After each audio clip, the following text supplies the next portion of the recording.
Na Šume ma baví najviac to, že to nie je masovka.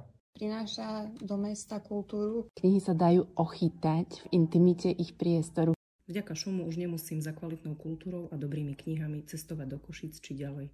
Je to niečo, čo možno niektorí považujú za samozrejmosť, ale samozrejmosť to vôbec nie je. Keďže chcem, aby toto centrum fungovalo, tak podporujeme knihkupectvo. Prostredie plné krásnych kníh, vzácnych ľudí a umenia a všetko to spolu krásne zapadá.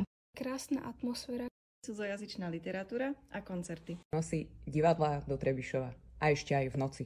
Vždy si tu viem vybrať knihu. Vyskočí na mňa niečo, čo inde nie. Divadlá, čo tam robia, a knižky, čo tam majú. Omaľovanky a knihy. Lebo tu majú s mladou. Naučné knihy a pekné divadlo. Myslím si, že tu má nezastupiteľnú úlohu. Prijal by som si, aby toho šumu bolo stále viac a viac. A ja robím šum. A ja robím šum. A ja robím šum.